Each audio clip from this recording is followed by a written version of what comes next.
Welcome to my channel. In the today's video we will discuss about center of origin. Okay, center of origin, center of diversity and primary centre of origin, secondary centre of origin.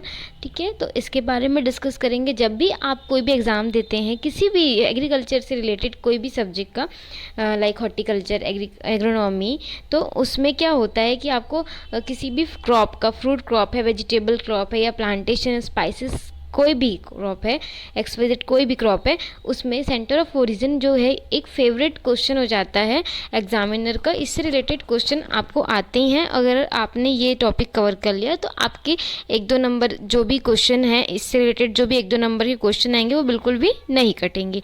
तो हम देख लेते हैं सबसे पहले कि primary centre of origin. Centre of origin actual में क्या है कि किसी प्लांट की या किसी क्रॉप स्पीसीज की पर्टिकुलर स्थान में उसका क्या हुआ है, उत्पत्ति हुई है. ठीक है, तो उत्पत्ति इट मीन्स कि वो वहीं से आगे जाके स्प्रेड हुआ है दूसरे अदर जो भी एनवायरमेंटल कंडीशंस है वहाँ पर. तो हम देख लेते हैं कि इसको किस तरह से कैसे डिवाइडेशन किया गया है primary and secondary centre of origin में. So the primary centre of origin, इसमें क्या होता है कि जो भी ये कॉन्सेप्ट्स है प्राइमरी सेंटर ऑफ ओरिजिन का, सबसे पहले तो क्वेश्चन ये भी आ सकता है कि ये जो कॉन्सेप्ट है ये किसने दिया. तो ये आपको मस्ट याद रहना चाहिए.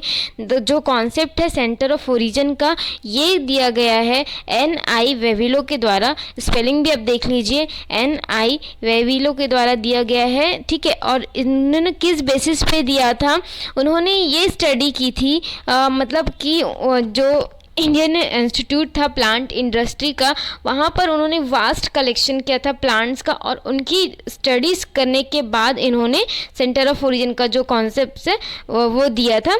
ठीक है, एंड इन्होंने ये कॉन्सेप्ट दिया उस दौरान ये डायरेक्टर थे 1916 से 1936 तक प्लांट इंडस्ट्री के. So according to the Vavilov, उन्होंने क्या बताया कि जो क्रॉप प्लांट्स हैं they were evolve from wild species in the area showing great diversity and term them as a primary centre of origin. It means कोई crop species है, ठीक है, मान लो राइस का ही ले लेते हैं या किसी फ्रूट क्रॉप का ले लेते हैं, मैंगो है, कोई क्रॉप भी मतलब मैंगो की कोई स्पीसीज़ है या राइस की कोई जो स्पीसीज़ है, उनका जो इवॉल्व हुआ है, मतलब उसकी जो उत्पत्ति हुई है क्रॉप प्लांट की, वो उनके वाइल्ड स्पीसीज़ जो रहते हैं उनसे हुई है. ठीक है, जो वाइल्ड स्पीसीज़ जो अभी पर्टिकुलरली कल्टिवेशन में तो नहीं लिए जाते, बट प्रीवियसली उनको कल्टिवेशन में लिया जाता था. तो वाइल्ड स्पीसीज से क्रॉप प्लांट्स की उत्पत्ति हुई है ऐसे एरिया में जहाँ पर मतलब वो जो एरिया है वो ग्रेटर डाइवर्सिटी शो करता है, मतलब विभिन्नताएं, विविधता जो है स्पीसीज से रिलेटेड बहुत सारी विविधता वो पर्टिकुलर जो जगह है वो शो करता है. तो उस जगह से और किसके प्लांट अपने वाइल्ड स्पीसीज से इवॉल्व होता है और ऐसे एरिया से इवॉल्व होता है जहाँ पर ग्रेटर डाइवर्सिटी है. तो जब ऐसी डाइवर्सिटी वाले एरिया को प्राइमरी सेंटर ऑफ ओरिजिन कहा जाता है, जहाँ से क्रॉप जो है आपका मेन क्रॉप जो है वो डायरेक्टली अपने वाइल्ड स्पीसीज से इवॉल्व हुआ है और ग्रेटर जो डाइवर्सिटी एरिया है वो वहाँ पर है. तो इसको हम बोलेंगे primary centre of origin. Second जो होता है इसमें देखते हैं हम ऐसे कुछ जो एरियाज़ रहते हैं जहाँ पर certain crop species show the considerable diversity of forms although they have not originated from such areas which are known as the secondary centre. और कुछ जगह ऐसी होती जहाँ पर वो इवॉल्व तो नहीं हुए हैं, मतलब उनके वाइल्ड स्पीसीज से उनकी उत्पत्ति तो नहीं हुए, पर वो एरिया मतलब बहुत इनरिच रहते हैं डाइवर्सिटी में. ठीक है, तो ऐसे एरिया को सेकेंडरी सेंटर ऑफ ओरिजिन कहा गया है. इट मीन्स कि वहाँ उनकी उत्पत्ति नहीं हुई है फिर भी उनकी डाइवर्सिटी अवेलेबल है. तो इस तरह से सेंटर ऑफ ओरिजिन को primary centre of origin and secondary centre of origin में डिवाइडेशन किया गया है. तो बेसिकली यहाँ पर जो वेविलो के द्वारा 8 तरह के सेंटर ऑफ ओरिजिन जो हैं वो दिए गए हैं. So 8 main centre of origin are recognised as the proposed by the Vavilov. So first is the China. Okay, China is the first center of origin. This is one of the largest and बहुत ही oldest, ठीक है। तो ये बहुत ही बड़ा, mostly crop China से evolve हुए हैं एंड ओल्डेस्ट भी है। सेंटर ऑफ ओरिजिन में देखा अगर जाए तो 8 में से सबसे ओल्डेस्ट है। एंड इसमें क्या होता है, कौन कौन से पार्ट्स जो हैं वो इंक्लूड होते हैं, तो सेंट्रल एंड जो वेस्टर्न चाइना है, इसके अलावा जो भी नेबरिंग लोलैंड्स हैं उनको छोड़कर जो सेंट्रल एंड वेस्टर्न चाइना है वो बेसिकली सेंटर ऑफ ओरिजिन में आता है। तो कौन कौन से क्रॉप हैं जो चाइना में उत्पन्न हुए हैं, तो आप इसको याद रख सकते हैं। किस तरह से याद रख सकते हैं, PPPAM, ठीक है, PPPAM ऐसे याद रख सकते हैं आप इसको, या मतलब आप PPP से आप याद रखना हमेशा peach, pear, plum, and AM से आप याद रखना एप्रिकॉट एंड मैंड्रिन। तो यहाँ पर जो है पीच, पियर, प्लम, एप्रिकॉट और मैंड्रिन, ये जो है ये चाइना में ओरिजिनेटेड फ्रूट क्रॉप है। हम यहाँ पर बेसिकली फ्रूट का देख रहे हैं तो इसलिए फ्रूट यहाँ पर मेंशन है, तो याद रख सकते हैं आप इजीली ट्रिक से PPPAM। Now second centre of origin है वो है हिंदुस्तान। हिंदुस्तान जो है इसके अंतर्गत कौन कौन से हैं, बर्मा है, ठीक है, इंडो बर्मा जिसको बोल लेंगे, आसाम है, इसके अलावा मलायन है, इसके अलावा आर्चीपेलागो एंड इसके अलावा जावा, बोर्नियो, सुमात्रा एंड फिलीपींस, ये सब हिंदुस्तान के अंतर्गत आते हैं, ठीक है। ये जो सेंटर ऑफ ओरिजिन है ये मतलब किसके अंतर्गत इसको स्टडी करेंगे अगर हम बोल सकते हैं तो इसको हिंदुस्तान के अंतर्गत स्टडी करेंगे। But this centre does not include north west India like Punjab and north western frontier province जो है उनमें ये मतलब उनको इंक्लूड नहीं करता। ये जो इंक्लूड करता है यहाँ पर वो नाम आपको मैं बता चुकी हूँ, और कौन से एरिया को इंक्लूड नहीं करता वो भी यहाँ पर मेंशन किया जा चुका है। So the latter this centre of origin जो है the divided into the Indo Burma and Siam Malaya Java centre of origin. So फिर हिंदुस्तान को मतलब 2 भागों में बांटा गया जो कि है Indo Burma centre of origin and second is the SIAM, ठीक है, Malaya and Java centre of origin.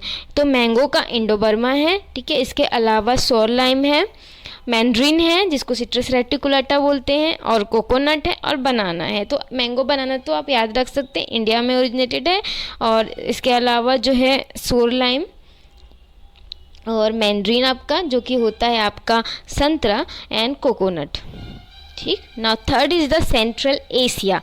Central Asia जो है ये थर्ड सेंटर ऑफ ओरिजिन है। इसको previously Afghanistan centre of origin के नाम से भी जाना जाता है। It include the north west India, जो हमने हिंदुस्तान में स्किप किया है, मतलब जो इंक्लूड नहीं किया वो यहाँ पर इंक्लूड होगा। नॉर्थ वेस्ट फ्रंटियर जो प्रोविंस है एंड कश्मीर जो है, all Afghanistan, Soviet Republic of the, इसके अलावा ताजिकिस्तान एंड उज्बेकिस्तान एंड तियानसान, ठीक है, आप देख लीजिएगा, आई थिंक प्रोनाउंसिएशन मिस्टेक हो सकता है। तो ये जो है ये भी इंक्लूडेड होते हैं। तो इसके जो मतलब कौन कौन से फ्रूट्स है जो इस सेंटर ऑफ ओरिजिन के अंतर्गत आते हैं वो हैं pistachio nut, almond, grep, Apple और पियर की जो मतलब एप्रिकॉट एंड पियर की जो कुछ स्पीसीज़ हैं वो भी आती हैं। पर बेसिकली जो है वो आता है आपका pistachio nut, almond, grape and apple. Apple जो है वो कहाँ ओरिजिनेटेड है तो आप याद रखिएगा सेंट्रल एशिया, ठीक है। अब फोर्थ है आपका एशिया माइनर। एशिया माइनर में it include the interior of Asia minor, जितने भी इंटीरियर ऑफ एशिया माइनर है इसके अंतर्गत आते हैं। अलावा the whole Transcaucasia, Iran and highlands of the Turkmenistan, ठीक है, ये आते हैं। The centre is also known as the near east and Persian centre of origin. तो याद रखिएगा नियर ईस्ट या Persian centre of origin Asia Minor को बोला जाता है। तो यहाँ पर हम देख लेते हैं कौन कौन सा प्राइमरी सेंटर ऑफ ओरिजिन में हुआ है और कौन कौन से crop secondary centre of origin में आते हैं। फिग जो है वो primary centre of origin Asia minor का उसके अंतर्गत उत्पत्ति हुई है। एंड इसके अलावा अनार जो कि है pomegranate and some species of the apple, pyrus, prunus and grapes के। सेकेंडरी सेंटर ऑफ ओरिजिन तो वो है इसके अलावा chestnut and pistachio nut. Now next है मेडिटेरियन सेंटर ऑफ ओरिजिन। तो इसके मतलब जो एग्जांपल है वो है बेसिकली पिपरमिंट, जिसको हम मैंथा स्पीसीज के नाम से जानते हैं। Next one is the Abyssinian. तो एबेसिनियन जो है ये इनमें कौन कौन सा आता है, इंक्लूड द इथियोपिया एंड हिली कंट्री ऑफ द इरिट्रिया। तो ये आता है, एग्जाम्पल इसके हैं कॉफ़ी को याद रख लेना, एबेसिनिया है, ठीक है। तो कॉफ़ी की स्पेशल टिप है तो आपको याद रहेगा ये। Next is the central America. Central America में बहुत सारे आते हैं, लाइक आपका पपाया है, गुआवा है, एवोकाडो है। तो ये सब सेंट्रल अमेरिका में ओरिजिनेटेड है। तो सेंट्रल ये इंक्लूड करता है साउथ मैक्सिको वाला रीजन एंड सेंट्रल अमेरिका वाला रीजन। तो इसलिए इसको मैक्सिकन सेंटर ऑफ ओरिजिन के नाम से भी जानते हैं, because it is include south Mexico region. Next is the south America. South America में क्या क्या आता है, पाइनएप्पल एंड कुछ स्पीसीज हैं गुआवा की, वो भी। तो साउथ अमेरिका में this centre include the high जो माउंटेन रीजन है पेरू के, बोलिविया, इसके अलावा Ecuador, Colombia, parts of the Chile and Brazil and whole of the Paraguay. So this centre was subdivided into the 3 centre. इस centre को south America को भी अब 3, जैसे हिंदुस्तान को हमने इंडो वर्मा और मलाया वाला मतलब 2 टाइप में डिवाइड किया, उसी तरह से साउथ अमेरिका को भी हम Peru, Chile and Brazil, Paraguay centre of origin 3 type से डिवाइड कर देंगे। तो बेसिकली पाइनएप्पल एंड कुछ जो गुआवा की स्पीसीज़ हैं वो यहाँ पे ओरिजिनेटेड होती हैं, ठीक है। तो ये हो गए आपके प्राइमरी सेंटर ऑफ ओरिजिन जो कि वेविलो के द्वारा दिए गए हैं। 8 जो है सेंटर ऑफ ओरिजिन प्लेस हैं जो कि दिए गए हैं वेविलो के द्वारा, ठीक। तो बेसिकली इसी की स्टडी करते हैं जो सेंटर ऑफ ओरिजिन के अंतर्गत। तो आप क्रॉप